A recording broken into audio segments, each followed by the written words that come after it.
Yes, absolute pleasure to be here.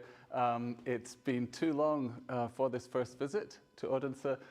We've had a lot of exchanges over the years. We've had 3 PhD students visiting us at Macquarie Uni in Sydney, and some really productive collaborations and visits from some of your local scholars. I return the favour. So thanks again to Suna and to Victoria and the team for setting this up. Thanks to DIAS for running it. And you're going to get a fair bit of that span of topics in this talk that Suna mentioned. I mean, this lecture series is a big ask, right? So I'm going to try to share some of my favourite things that I hope speak to issues about mind and the Anthropocene.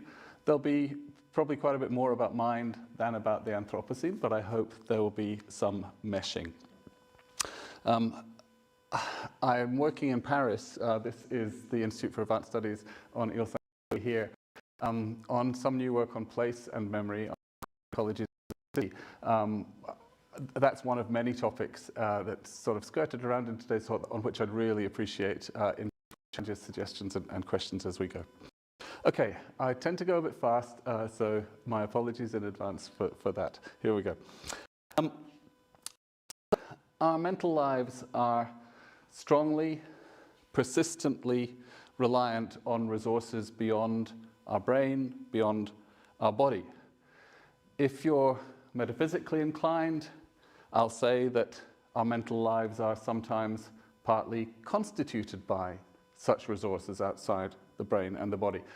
So the position I'm sketching is part of the broad 4E cognition framework, especially embodied and extended cognition. These days, of the other E's, I prefer to use the word ecological, which is an approach that many of you adopt too, though perhaps I'll give it a slightly different spin. The one word that I use that isn't an E is distributed. I use this word a lot. Distributed cognition is just the idea that cognition, so remembering, feeling, decision-making, designing, can sometimes be literally spread across brain, body, and world. Now, what are we arguing against in adopting such a view? Working on this topic, mind and the Anthropocene, has actually made me think afresh about the enemy, if you like. And there are a lot of people to argue against. I've tended to say that 4E embodied, extended, distributed ecological views are against individualism. Right? The idea that the mind is located within the biological individual, within the skin bag, as Andy Clark used to say. I think that's right. I mean, individualism is sort of the enemy, but it depends how you spin it. I mean, individuals, as I'll suggest later, are still really important, right? We can't efface or ignore the individual. Another possible target, we might say, is internalism, which really gets on the inside bit, that minds are inside. So a reductionist neuroscientist might be an example of somebody who says that remembering, even grieving and loving, all right inside the skull. Again, that is a target, but I also want to say, well, we don't want to ignore the innards, what's internal. It's furiously active stuff in there. So what I've started to think about as the target is a view of mind, memory, emotion, and so on, as self-sufficient, of individual minds as self-sufficient. And I'll be suggesting that that's where the erroneous understandings, the erroneous theories of mind and autonomy and agency come in. And this notion, I hope, also connects theories of mind kind of with morals. It's that minds also should be self-sufficient and not interdependent. That's the view that I'm attacking.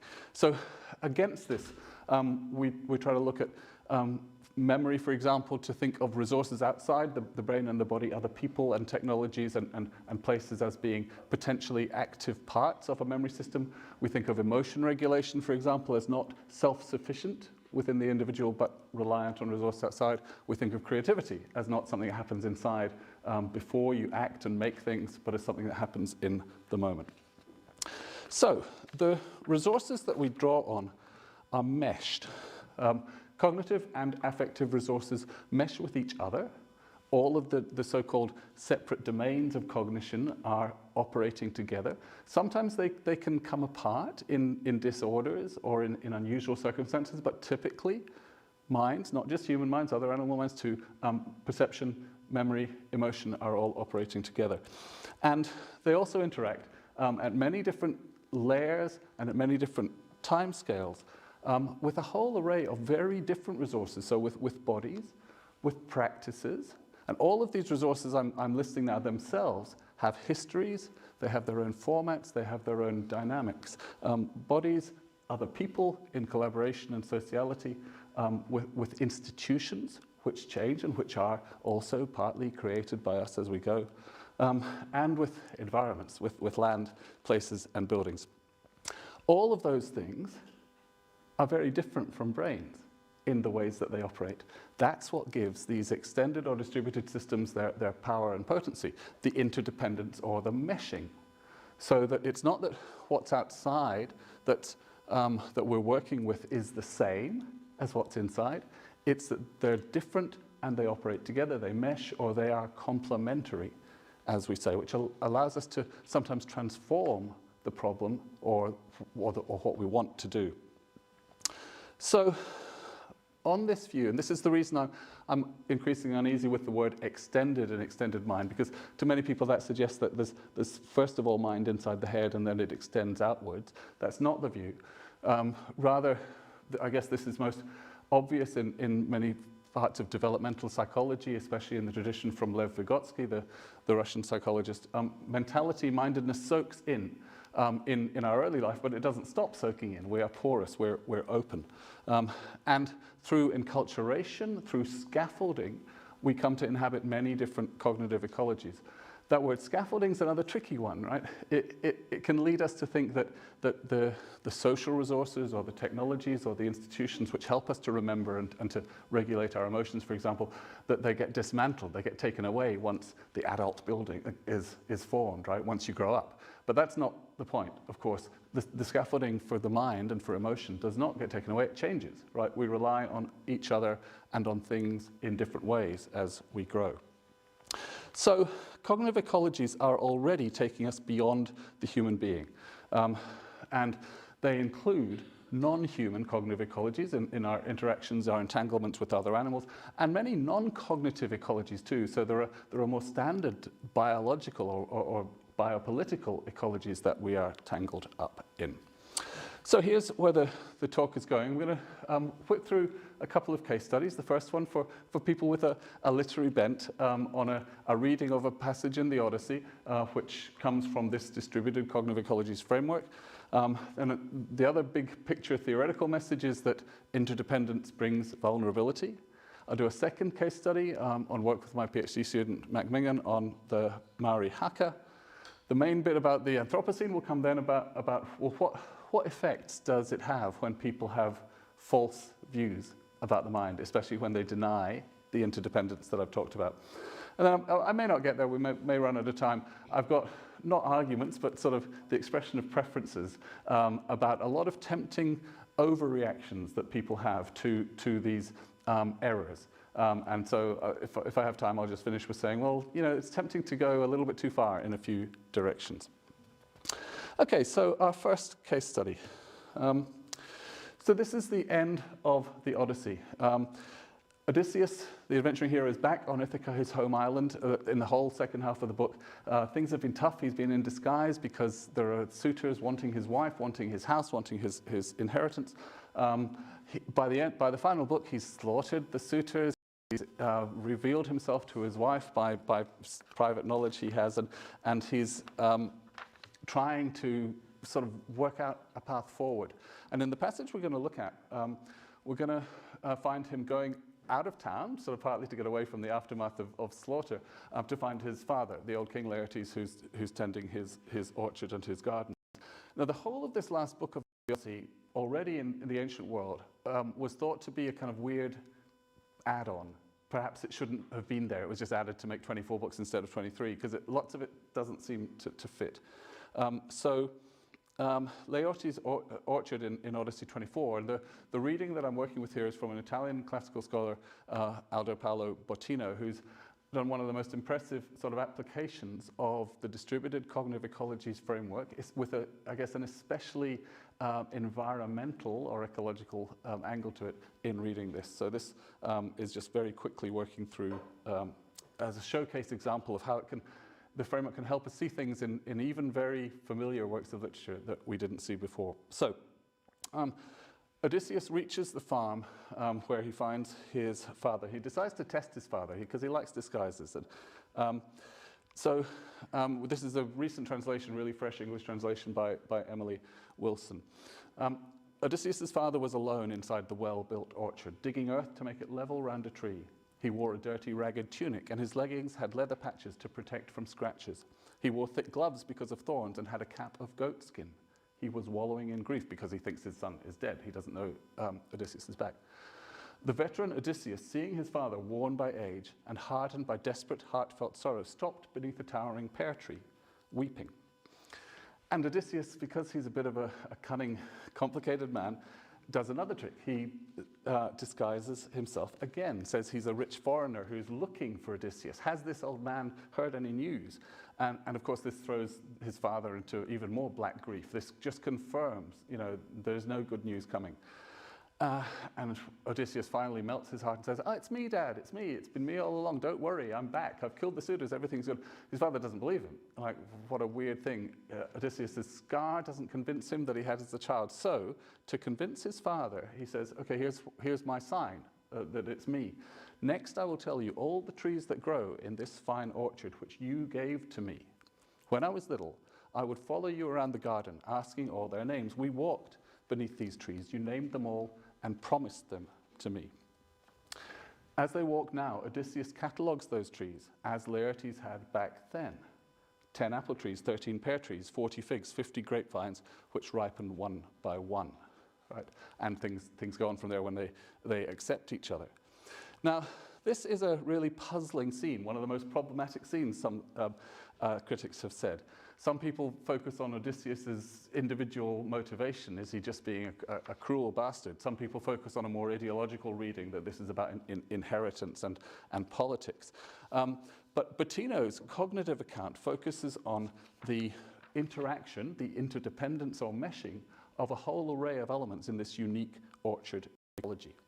So there are the two individuals, their bodies with their unique histories, their scars marked by war or by work. There is the place, the orchard itself, rich in vines, laid out in its terraces. It's a vegetal place that's also wholly artificial, cultured. It's coupled with human care and labor. The living trees are rooted and stable. They change too, but at their own time scale. And Odysseus, in contrast, the driven, restless wanderer, is now back here reconnecting with his father over these decades in the very place where they walked then when Odysseus was a child and had these trees named, catalogued, and given to him. So the cognitive ecology of the trees, in Bottino's view, is a system of disparate parts, vegetal and human parts, an organized, integrated system, right, which allows for the recognition of each other and their prior shared experience in this unique place. So only these two men, Bottino says, could possibly retrace their own footsteps, performing again the same movements, computing the same trees in the same populated space that afforded then numbers and rhythms, names and relations, vehicles and contents of memory. So as Odysseus recounts the trees that Odysseus then named back in the past, the trees are still here. In a sense, they're carrying the past with them now in their sheer rooted presence. So in a sense, you could say this is the trees themselves remembering, but it's at least a joint site-specific performance across all of the elements of this ecology. What the two men want to remember is there in their embodied activity. The memory is kind of emerging from the ecology, producing a kind of mental time travel in this space. So this is just a first example, kind of showcase example of a different take on what classical scholars had thought was a really weird scene. That by thinking of it in cognitive terms, in mnemonic terms, and by adding specifically attention to the role of the vegetal elements, the trees with their different timescales, we see something new. So the pattern here we're looking for is mutual benefit between cognitive theory and some other applied domain, in this case, literature. Okay, so back to the big picture. The interdependence I mentioned earlier, in which remembering, feeling, decision-making, creating, all rely on resources outside the brain and body. That also brings vulnerability, right? So we're cognitively open, we're emotionally open, we're by nature incomplete, right? To be dependent on other things is enabling, of course, right? It's potent, but it's also risky because things can go wrong. Both forcible violence, but also just the changes that happen in the world and among resources can transform or disrupt working systems that had previously enabled our cognition and emotion. So this brings immediately, I guess, an ethics and a politics of distributed cognition into play. And especially because the kind of vulnerabilities in question are often differential.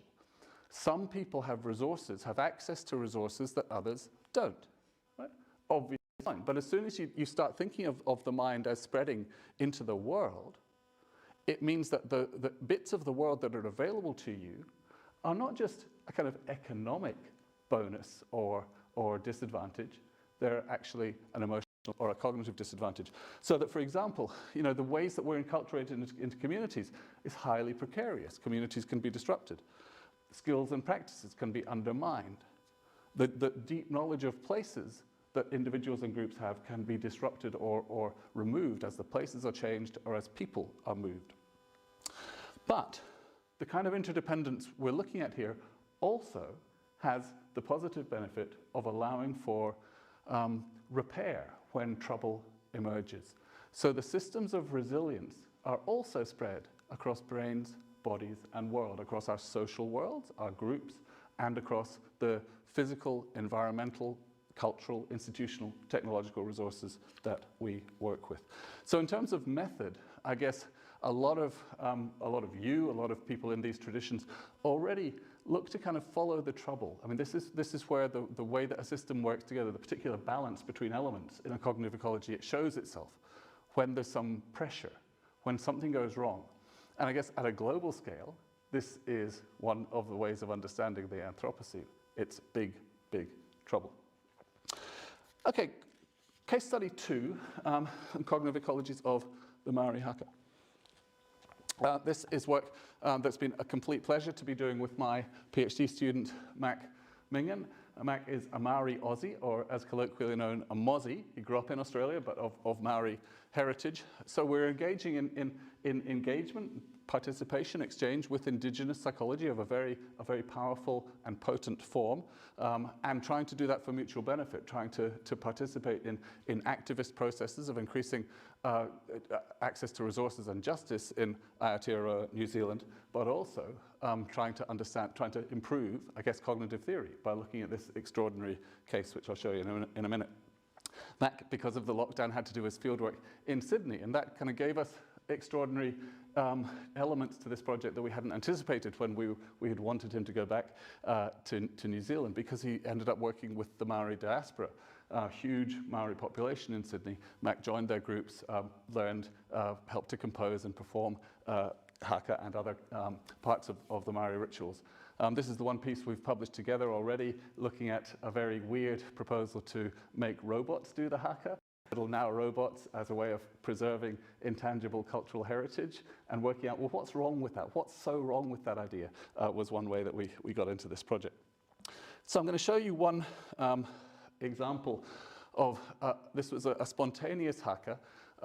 Kids in New Zealand of all ethnic backgrounds now learn haka from a very early age. This came after the awful terrorist attacks on the Muslim communities in 2019. And in the grieving, in the process of the high school students gathering in the street, this was one spontaneous performance. The haka that they're performing is a local Christchurch haka, encouraging the local community to rise up. It had become very powerful and well known during the Christchurch earthquake that had happened 8 years before. That did not work. We tried this earlier. No, we had it working earlier. It's not worth, I mean, it's beautiful, but I don't understand why it worked earlier, but not now. Strange. Sometimes it goes to the other screen. Yeah, I can play it from here. Yes, maybe. Thank you.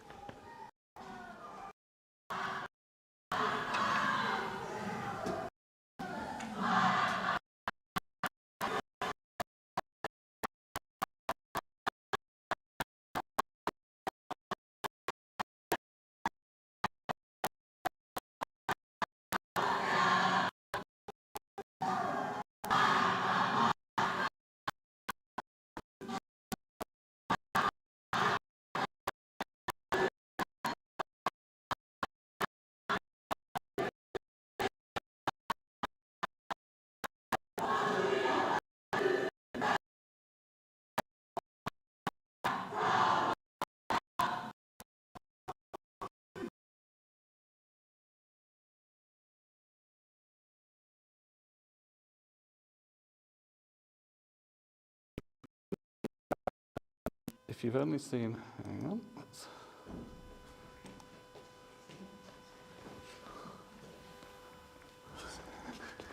What did you do? uh, Hang on. Oh, there it is. Yep. Thanks, Una. If you've only seen the most famous haka performance in the modern world, which is by the All Blacks rugby union team, that is a very different and very striking case, because it's not a war dance, absolutely something very different. It's a dance of grievance and community recovery. And this is, I guess, a kind of answer that Mac and I have come up with to a lot of the history of white European colonialist horror about the haka and the savagery of the kind of embodied performance that you see there. This is from the 1860s, so the high era of colonial power in New Zealand. 40 years of civilization ought to have taught these people decency, but scrape a Māori, the savage shows underneath. The evil is shown that lies at the heart of their present condition. You can read the rest of it. And it's a chilling end and chilling threat here. We shall do nothing until we alter their entire character by taking in hand the education per force, right? I take it that he means per force of the young growing saplings. So what we've tried to do is to look at the rich and context-dependent multiplicity of ways in which the haka is used these days, and study, again, the interacting dimensions of embodied performance, memory transmission, because as you see, the haka is essentially both movement and words, and the words are still composed in new hakas, as well as the use of existing historical ways of connecting with the past. Haka is connected deeply to the places in which they are composed and performed, and then it's obviously, especially from the point of view of the cognitive sciences, an incredible case to study joint action, the kind of synchronous movement that performers of a haka can work out together. It's incredibly difficult, and the emotions that arise and the way that this connects you to a tradition. So I'm just going to I'm going to skip a couple of slides because I'm getting a little bit behind about the way in which we argue that the attitude to the past that's shown in haka performances speaks to a very different way of interacting with the past in Māori culture to the colonial European way. The sort of cue to this was discoveries in developmental psychology that Māori adults remember much earlier events from their early childhood than either European or Asian New Zealand adults. In other words, this is an earlier, childhood amnesia doesn't set in for Māori adults as it does for others. They can remember events, you can date them against, for example, the birth of siblings or against funerals, earlier down to age 2, whereas for typical Western people it might be 3 or 4. So we use that as the sort of cue to look at the different way that children are grown up thinking about the past. So I'm just going to skip a couple of points there and then look at places. So the role of the environment in haka performance is essential. The Māori concept of te ranga waiwai, a place to stand, is something that we've been looking at what happens when you are no longer in your ancestral home. So Mac, of course, is on a different continent, in a different context. And yet, there's still a sense in which performing haka and other performances from his home feels like home, even though he's only rarely lived back at that place with those rivers and those mountains in New Zealand. How does that work? We've looked at the way that for a long period the European colonizers suppressed haka along the lines that you saw before because it was a sort of demonic sign of possession. But then once they realized how powerful an art form it was, they started to use it to teach all New Zealand children, especially men for a long period, to perform a kind of discipline of the body. It was never only a war dance, never only performed by men, except for a short period when the Europeans banned girls and women from performing it. So it's used often, I guess one of the most common uses now is in funerals and in articulations of grief. There are some extraordinary videos of huge.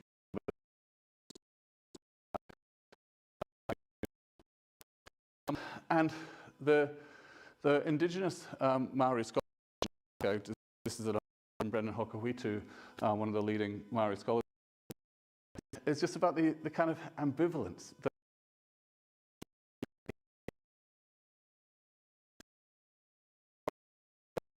it has been kind of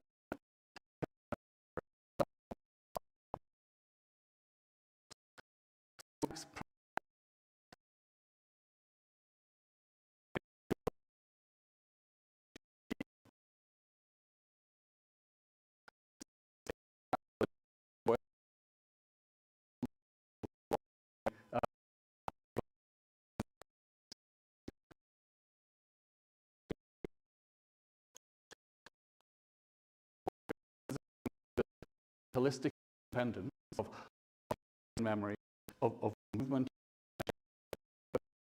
together in one rich kind of. So the material to study these kind of meshing of body and society, we can find phenomena of history and momentum. Theorists try to that way. Okay, coming to the heart of the story with regards to the Anthropocene, fear and violence.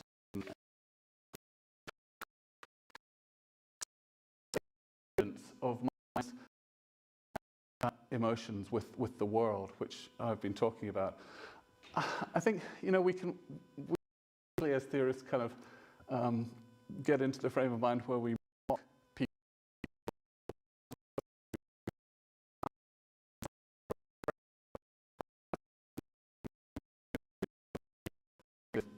Consequences of it's also important to realize it's, through much of our training, our history,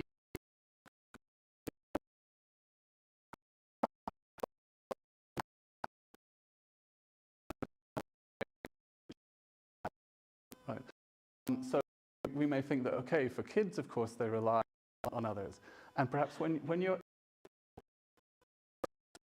old, you rely on other people, but there's still a cultural enforcing of self-sufficiency, right? And so it's, I think, important to acknowledge that can be difficult. Okay, so the extractive exploitation of resources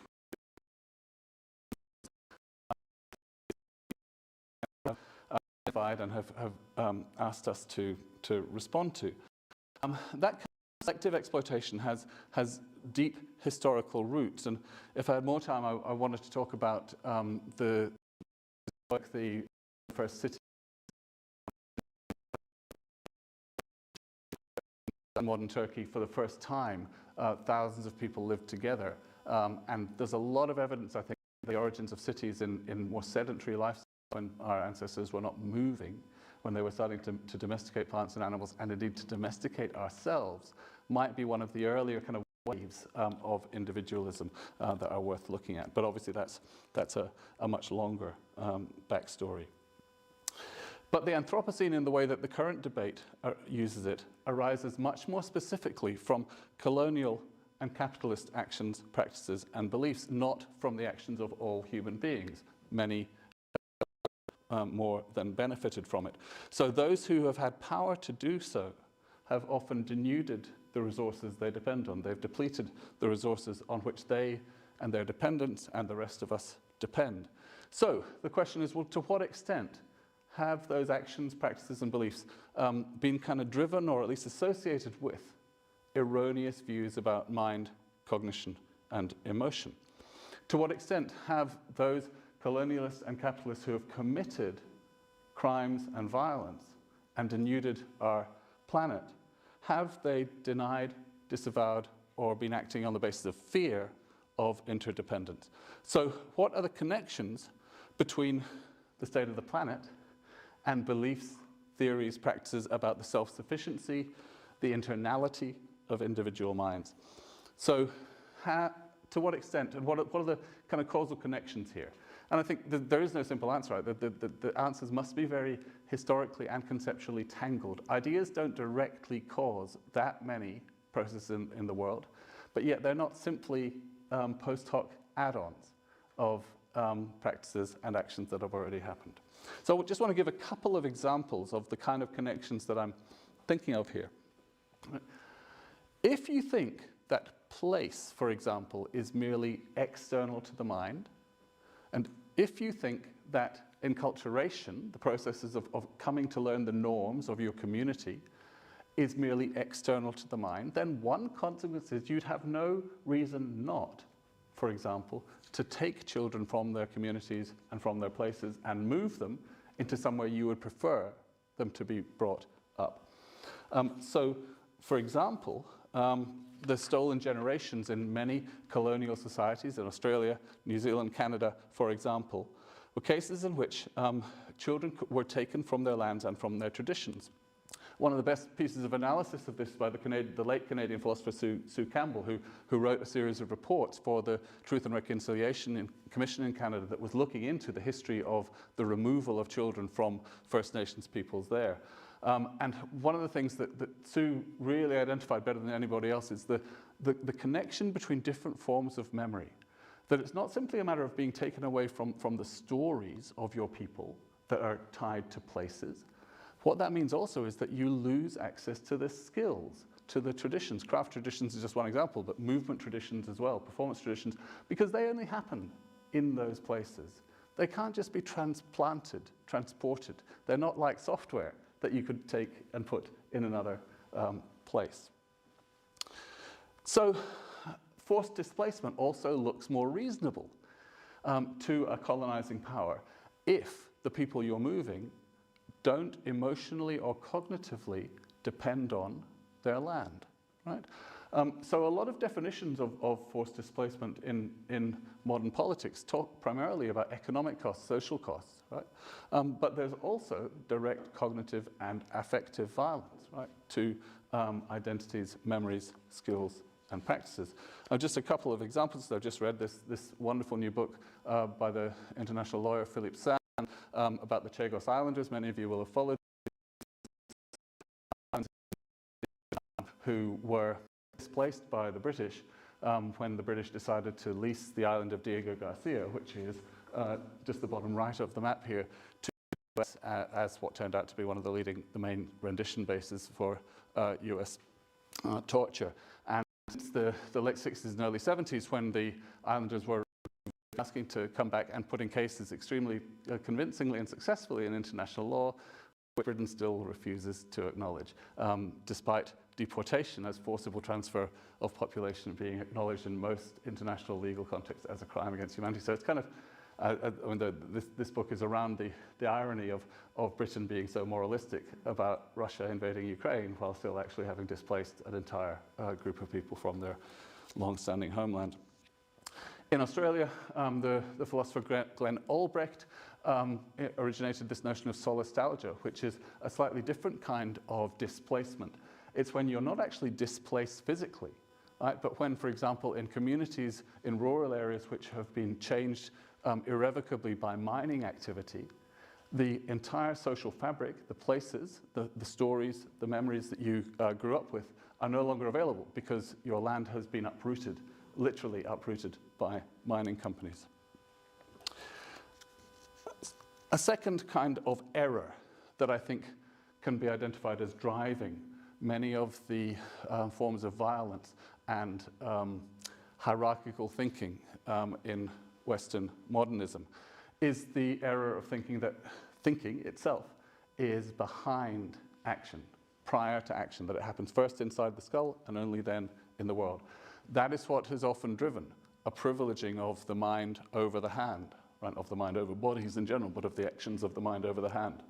Inner plans over embodied skill, art over craft. And I'm just going to share three really great, very recent responses to that very obvious history of the denigration of embodied skills.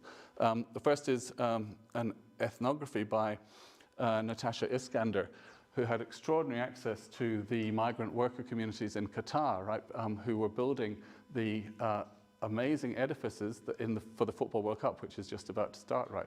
There's been a lot of publicity about the political mistreatment of the migrant communities and how many deaths occurred on those building sites that have not been reported. But Iskander's ethnography for a while she was allowed to get in there, takes a very different approach, looking at the unbelievable resourcefulness and embodied skill of teams of migrant workers from all over the world. They often didn't share a common language, but who have produced some of the most amazing buildings, which are kind of unprecedented, which the blueprints and the managers and the designers really weren't always sure how they would work. So she's in there with the teams, looking at the embodied interactions, the gestures, the languages of non-verbal communication that they've operated with to produce these powerful effects, even when their work is being denigrated by the Western managers down below. A second case, a historical case, this is the work of Pamela Smith, a historian of science at Columbia, who for years has been working on the Making and Knowing project, which is a project of reenacting scientific or magical craft activities from the early modern period in Europe, looking at how people actually made stuff, did stuff, looking at color-making practices, looking at sculpture practices, like these were live cast lizards, and trying to work out, well, how much you learn from getting a community together now to reenact, rather than just read, to do again what these strange recipe books from the 16th century told you to do. Third case, this is my colleague at Macquarie, Karen Perlman, who's a filmmaker and film editor, I've been working with a little bit on distributed creativity in film editing and production. This is a piece we wrote with the Yale film scholar John Mackay, who's a scholar of Dziga Vertov, the Russian montage film director. And we've been looking at the way in which the creativity of the great era of Soviet montage film was distributed between these two people. Svilova was the wife and the editor. Vertov was the husband and the director in the films that they made together. Often listed as the greatest documentary of all time, Man with a Movie Camera from 1929, was made by the two of them together, but Vertov is the guy who gets the credit. So Karen's work has started from the point of view of trying to reevaluate positively the creative work of women and of editors, and work of the hands rather than just work of thought. Editing, of course, is the work of hands, using the technologies of the day, which were very different for an editor in the 1920s, but it's also mental at the same time. So the hands themselves are mindful. And so these two, this married couple and collaborators, their minds are extended through and with each other. And so Svilova, on Karen's rereading, is not just a kind of accessory to the genius of the Soviet montage film, but an absolute essential constitutive part of it. And in her own, Karen's now made a sequence of 3 short films of her own. If anyone's interested, I can send you the links to them, which reimagine some of the creative work of the Soviet women film editors and filmmakers of the 20s. Okay, so to sort of sum up this take on the denial of interdependence. If your view is that minds ought to be self-sufficient, right? If we should not be so interdependent, if we should not mesh so deeply with bodies, other people, and the world, then when you do, right, when you do rely on other people, that's a problem. So, for example, getting help from a therapist might be okay for a little while, but ultimately it's a sign that something is wrong, right? Rather than acknowledging the constitutive interdependence of human agency. So agency and autonomy, we're trying to reimagine them as intrinsically spread, distributed, or interdependent, rather than as first happening inside and later shared. Okay, I think I'm going to wrap up in a couple of minutes rather than going through some of the particular tempting reactions, because I'm going to try to keep time for questions. So I'm going to just take my last couple of minutes to sketch the shape of these tempting reactions to the story that I've provided. So it's very tempting, I think, when you feel the power, the potency of those bad consequences that have come from erroneous theories of mind. It's tempting to kind of go too far in the other direction in a number of ways. For example, I picked this up watching Ed's talk in the first lecture of this sequence. One of the points of discussion after Ed Baggs' talk was about, well, is the stress on community rather than individual rationality, should that be driving us to become more like ants? Should we be communities that just work together for the greater good of the community in that sense? And as Ed, I think rightly said, well, that's to go too far, right? What we're looking for is a communal response for us as human animals, right? Even though we can learn much from the biological and ethnographic study of animal communities, we can learn about collective behavior in other animals, that's not the only kind of group that we form. And it's not the only kind of collaborative processes that we engage in. I was going to go through a couple of points which may be more controversial in this context, to say that the other major form of overreaction is to lose the mind entirely. To say that, well, people had mistakenly thought of the mind as self-sufficient, as independent, right? And in a sense, that means on some current views that are very popular in philosophy and cognitive theory, for example, in some forms of inactivist theory and in some forms of ecological psychology, that we should deny that any part of our mental lives is inside. And so there are risks there of effacing the individuals entirely, of missing the rich and furious activity of the inner parts of these distributed systems that run through brain, body, and world, and thus of kind of letting the mind, the inner part of the mind go missing, and the mind as a whole, the distributed mind, be incomplete. In a sense, flipping the dualism, right? And looking only at the outside, or looking only at the body in the case of skilled action, and not acknowledging that the whole of the system, including neural and phenomenological internal components, must be kept together. Final set of thoughts is about aesthetics.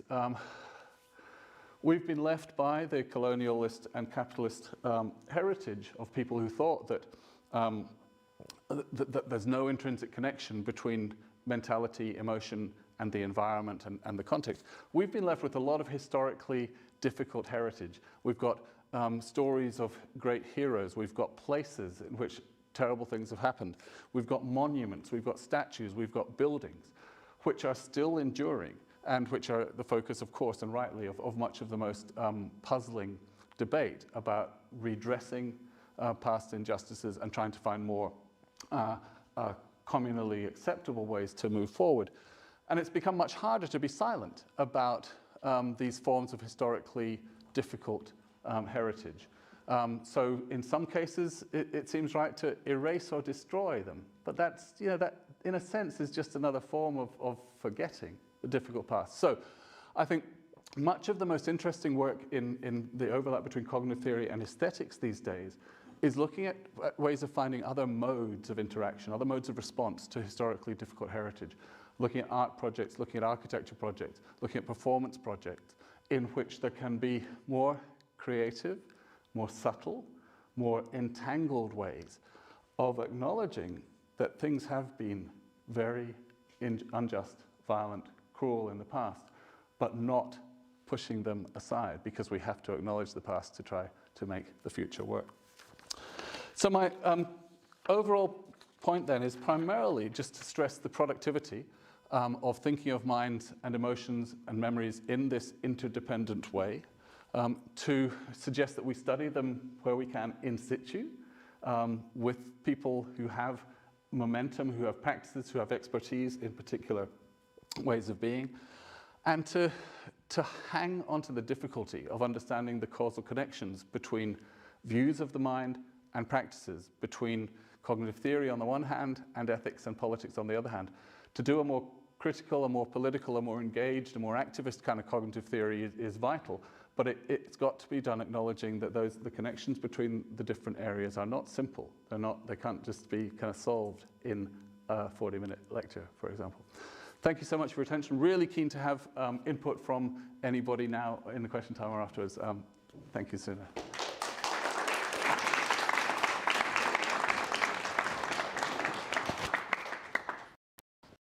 So much, John. It was a fantastic talk.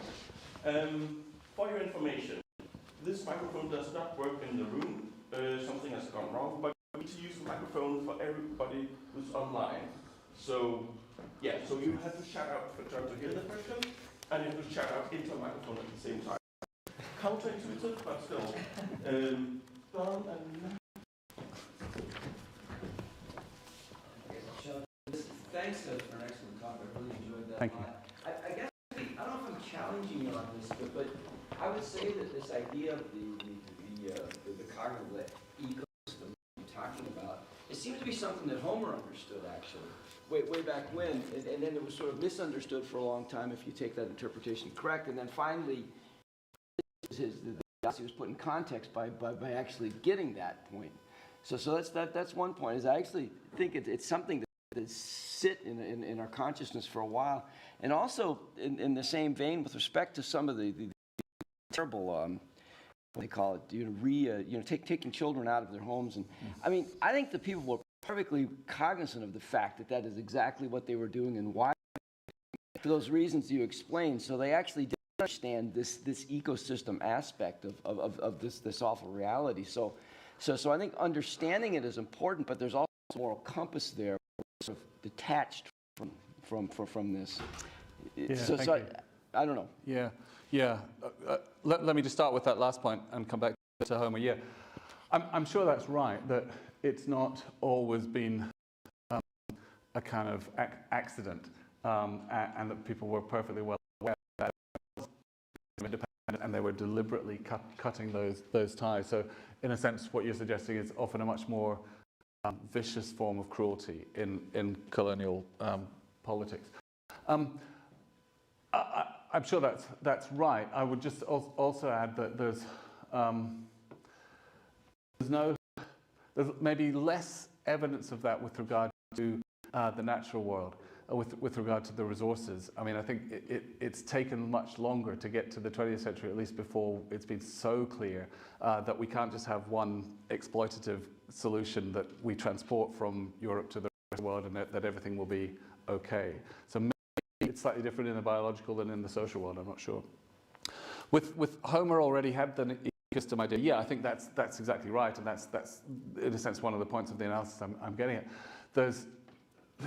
I mean, it's kind of easier to see this more interactive, holistic view in ancient contexts, or perhaps in other non-Western cultures. But it's not that there's just one way or the other way. There have been, I guess, many waves of individualist changes. It's not just that Descartes invented the modern self and the original sin of modern philosophy happened from there. There have been kind of individuals being privileged, being manufactured indifferently at all kinds of different cultural points. So I think, yes, I mean, that's one of the reasons we go back to the ancients, is to find more radically different ways of thinking about connections between humanity and the world. But it's not a shift, it's not a rupture. Yeah. Thank you. Actually, my question was exactly the same about the 4E, that you could have the 4E understanding, and that would actually be the reason why you would take children away, if given that you had this total acknowledgement of the values of the indigenous people. Right, let me say a little bit more about that then. I'll just to repeat for people on the recording, just to put the point again, that maybe the colonial violence is not due to erroneous theories about minds being self-sufficient, but absolutely driven, more specifically driven by people thinking, well, it's because other lands, other practices, other skills, other stories are so powerful that we need to eliminate them. I need to think about that. I guess the history gets complicated when you look at the particular ways in which different power and different institutions were able to change the enculturating process. In many cases, I guess there was a real belief that you could make different by giving them different kinds of education, right? Enlightenment ideal of progress by inculcating different moral values and norms. Of course, that to the colonizers themselves. So a kind of process of self-colonization, that we become more like ideal, right?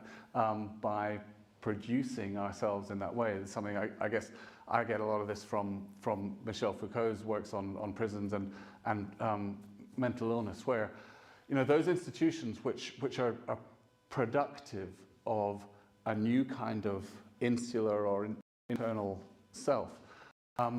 One thing that Foucault says that I really love is that when these institutions were built and imposed on all kinds of different populations, it was not due to a loyalty to Descartes' meditations. In other words, it's not due to Descartes' philosophy. This is pure power and pure politics. So we need to think more about the different ways that explicit theories in especially 18th and 19th century colonial powers influence, especially. Thank you for pushing that. We have 3 more questions. Anthony first. Thanks so much for your talk, John. I really appreciate that. So I think overall I tend to lean toward this kind of 4E approach. I'm sympathetic with it.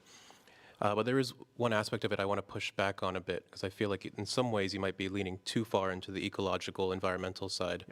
And I don't know that I'm defending an individualist perspective, but maybe more the communal as opposed to the environmental.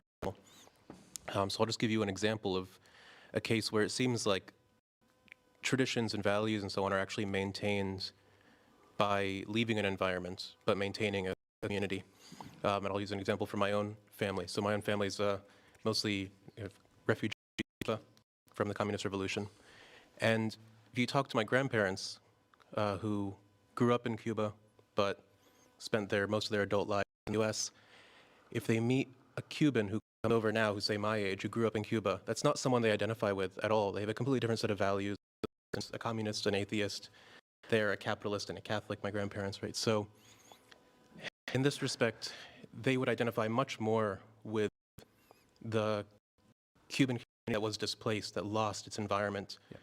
Yeah. And in this sense, it was maintained because they had the community, but they literally came with nothing. I mean, a lot of people came literally. There's no tool, there's no environment at all that they kept. It's just them. It's just the human bodies over and have to construct everything anew.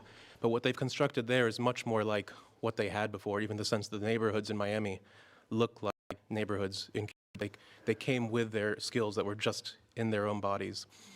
So this seems to be a case where it's the community that actually maintains.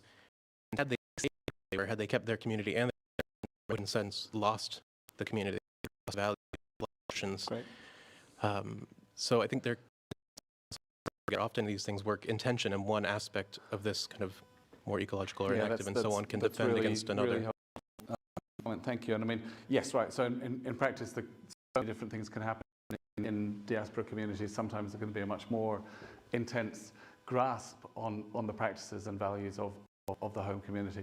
I guess to go to your theoretical point, in practice, of course, it just depends.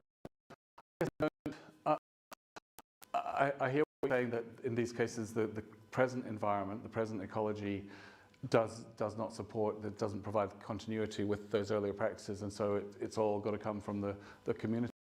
I think maybe that is a way of pushing back against certain more forms of ecological psychology in which what matters is only the physical environment.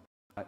And from that view, yes, absolutely, the physical environment, the city, the beaches don't support that. But I mean, a realistic way of generalizing that kind of ecological psychology has to include the social affordances, the political affordances of the community. So I think to agree with you, right, say that in this case, what the ecology primarily is the networks of support and interaction among the group, which will include things that they do, right, as well as their values.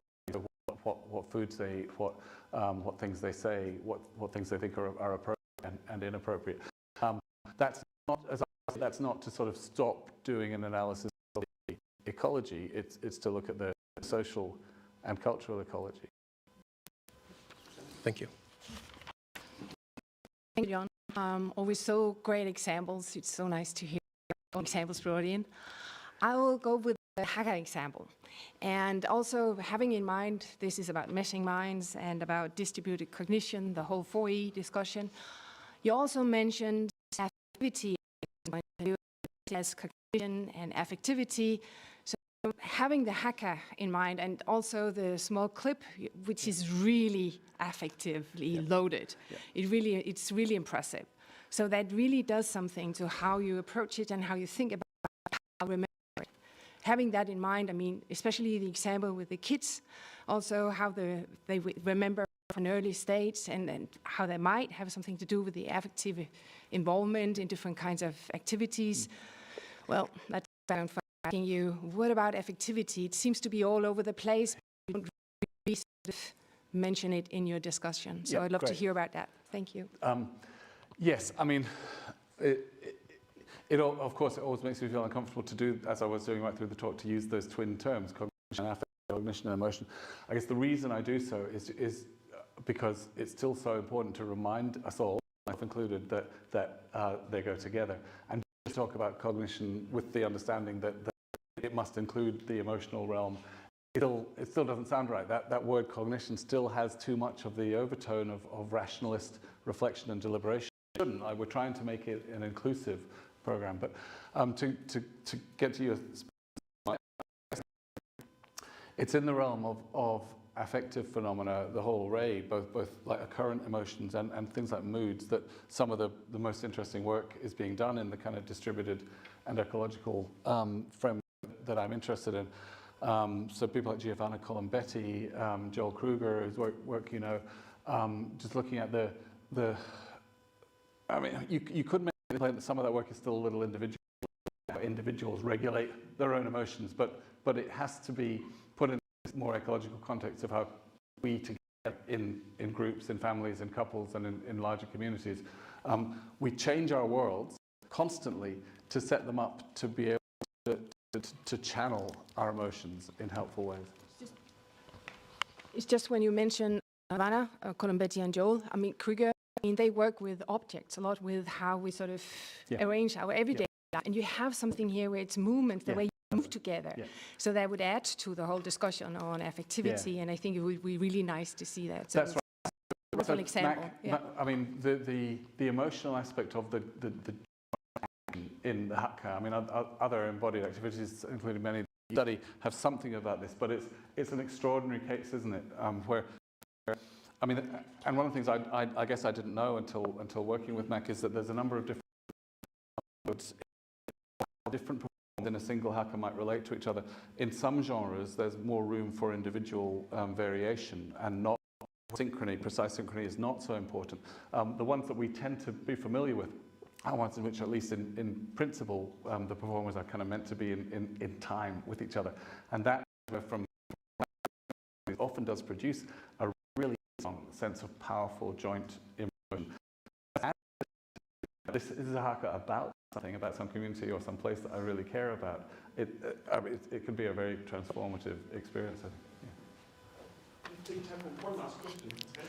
Yeah, thank you very much. I really enjoyed your talk, and I'm really sympathetic to, this idea of abandoning cognition only as a thing that happens in the mind and take into account what's outside the mind. And it's not a question, it's more a comment. I come from, linguistics and language acquisition, and I can see that there's also been a development in this sense from going for, thinking about language as something that is something internal to the learner, to more and more approaches now that, like cognitive linguistics, usage-based approach to language and language learning, which actually, without being this ecological framework, has a lot to, share some basic tenets, as I see it. I mean, maybe that's something that maybe I would like to discuss with you. But so the idea is that, I think it's going in the direction. I think it's very important to take both, and that there's research conducted not necessarily within this ecological framework, but that is sympathetic and has some of the basic tenets as what you are talking about. If this makes sense? Yes, absolutely. And I might try and get some more specific suggestions for you. But yeah, I can agree. And there are people here who work much more than I do. But I mean, just to take one point there, I guess. I mean, I'm interested, of course, in the relationship between language memory. And I mean, while we want to be very focused on the pragmatic nature of the moment, we also need to look at how longer term influences are carried among speakers, individuals or groups, to change the way that linguistic interaction happens over time. And I think that's an issue that Suna and I are continuing to talk about. Well, how is it that we think the past animates present linguistic interactions when, if we go away from a very strong internal view of everything being sort of stored in fixed form, if everything's changing, how do we get that momentum over time? So I think it's really a fascinating area at the moment, yeah.